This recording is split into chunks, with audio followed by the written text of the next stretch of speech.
আমাদের মধ্যেও কেউ মুনাফেক আছে নাকি একটু ঘুরে দেখেলেন? দেখেলেন কেউ হাত তুলতে বাকি আছে কি?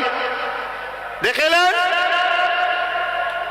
মুসলমান দাবি করবে আর নবীর উম্মত দাবি করবে, হাত নামাও। এত বড় চক্রান্ত চলছে, এটা কি চক্রান্ত না?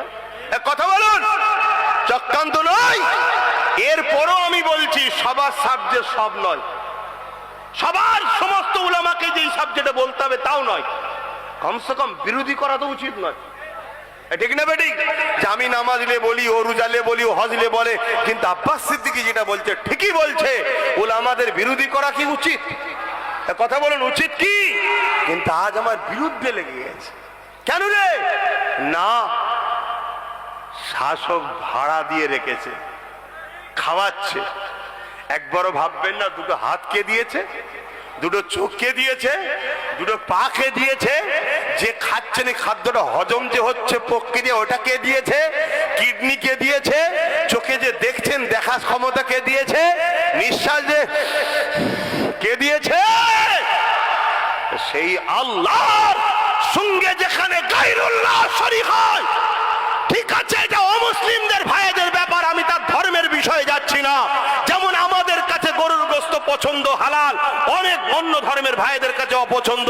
আমি যদি জোর করে অমুসলিম ভাইদেরকে বিভিন্ন প্ল্যান করে এটা খাওয়াই, এটা কি তাদের ধর্মের উপরে আঘাত দিয়া নয়? তাহলে আমার ধর্মে যেখানে এই গায়রুল্লাহর সঙ্গে শরীক করা খাবার খাওয়া হারাম, শিরকি কাজের সঙ্গে সেখানে খাওয়া হারাম, তুমি রেশনের মাধ্যম দিয়ে খাওয়ালে কেন? এর জবাব ওকে দিতে হবে না? হবে না? আওয়াজ বলুন, জবাবের দরকার আছে না? নয়?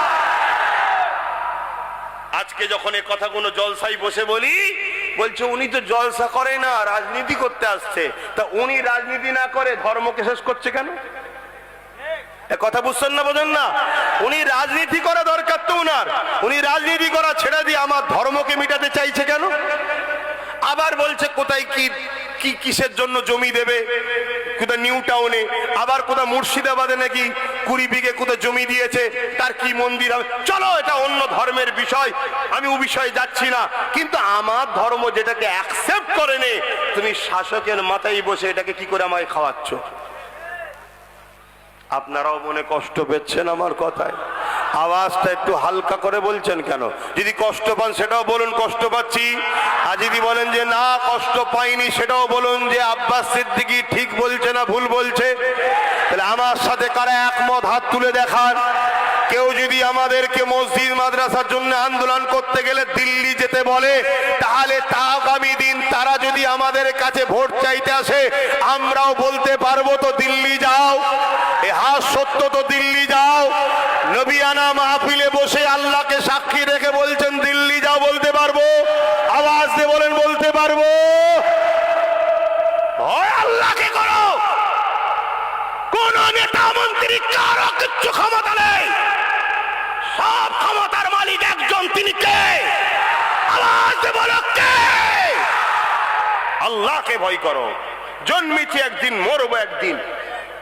কাফেরের মতো, বেঈমানের মতো, চিটিংবাজ, প্রতারণাকারী, ধোঁকারবাজির মতো মরতে রাজি নয়।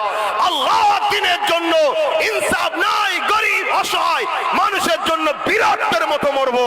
এর জন্য আমাদেরকে সংগ্রাম করতে হয়, করতে রাজি আছি। আপনারা এই সংগ্রামে আমার সাথ দিতে রাজি তো নাকি? আগামী দিন ছোট্ট করে বলি একটা কথা, কেন নামাজের দিকে যেতে হবে। আগামী দিন কলিকাতায় অখাফের জন্য ডাকবো, টার্গেট আছে, খবর আছে জানেন তো নাকি? 8ই ডিসেম্বর নলেজশ্রী ডাকবো বলেছিলাম, কিন্তু 9 তারিখে এসআইআর এর লিস্ট জমা দেবে বলছে। সব ফর্ম ফিল আপ করে জমা দিয়ে দিয়েছো তো? কারো বাকি আছে নাকি? আমারও দেওয়া হয়ে গেছে। এবারে দিয়ে এখন সুবহানাল্লাহ সুবহানাল্লাহ সুবহানাল্লাহ, হায় আল্লাহ হায় আল্লাহ, নফসি নফসি করছি। মানে দিলেও বিপদ, না না দিলে বিপদ, সেটা তো জানিনি, কেন ওখানে তো আমার কেউ নেই। শুনছেন তো নাকি? যারা বসে আছে তারা তোমাদের কেউ নয়। তা কি হবে? চলো বিসমিল্লাহ বলে দিয়ে দিয়েছি, যা হবে হবে। যেতে হয় একসাথেই যাব, থাকতে হয় একসাথেই থাকবো। তবে যাবার আগে ছেড়ে যাব না, অত সহজ নয়। কথা ভুল বলছি নাকি? মরতেই যখন হবে লিয়েই ডুববো। এই কথা কি ঠিক তো নাকি? হ্যাঁ, অত আর মুখে মুখে কথা বলার সময় নেই রে বাবা।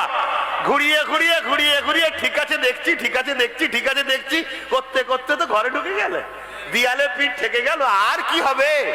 হ্যাঁ, এখনো কিছু লোক বলছে কি করা যাবে, ঠিক আছে দেখছি। এই যে একটা স্পিরিট যুবক সমাজের ঐক্য হচ্ছে, এইটাকেও দমাবার পরিকল্পনা চলছে।